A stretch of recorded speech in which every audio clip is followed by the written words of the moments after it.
Itodika ao anatin'ny vaovao manasongadina ny sehatra ny fitantanana sy ara-toekarena kosa isika nampahafantarina tamin'ny fomba ofisialy ny alakamisy lasa teo ny fanombohan'ny fiarah-miasan'ny mpandraharaha avy amin'ny indostrie réunionnais sy malagasy amin'ny alalan'ilay fandaharan'asa antsoina hoe programme d'accompagnage industriel miara-miasa amin'ny fanatanterahana izany moa ny fikambanan'ny indostrie réunionnais adira sy ny syndicatny indostrie eto Madagasikara na ny sim raha vakaran-dremanala sy mamy Ra Samuely.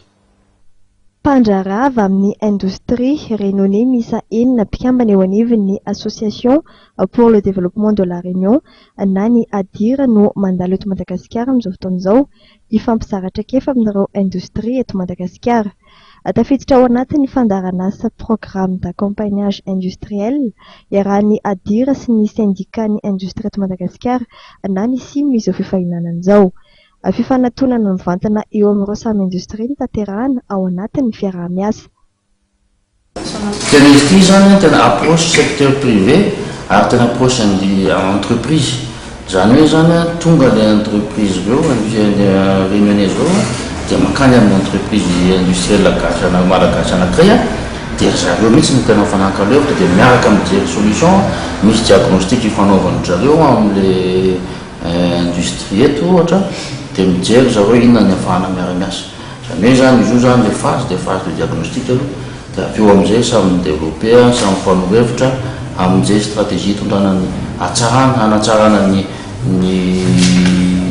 industrie misy eto dia rehefa tonga any koa dia ohatray ihany koa le fiara-miasa misy partage zany fampizarana mihitsy dia Ankoatra ny fivoarana ara-teknika izay hita fa efa lasa lavitra la Réunion, andrasa Madagasikara amin'ny fiaraha-miasa ihany koa ny fanakalozana eo amin'ny fifehezana ny angovo.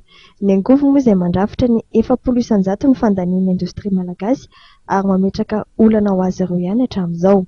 Efa tena mandroso be amin'ny resaka an'izy io dia misy pitsopitsony maro samihafa zany proposen'izareo. Farany zavatra misy ankehitriny moa zany dia raha antsika malala ny zavatra misy amin'ny jirama délestage zavatra ohatr'izany ny fomba fiteny azy moa zany ny coût izay généreny reny dépense énergétique reny. Miompana amin'ny sehatra telo ny fiaraha-miasa ny adira sy ny sim dia ny fanatsarana ny kalitao, ny fifehezana ny angovo ary ny fikojakojana ny milina industrialy. Tanjona iombonana rotonta moa ny fanakalo hevitra sy aitao ahafahana miara-mijery tseny ny raisam-pirenena mbola azo trondrana.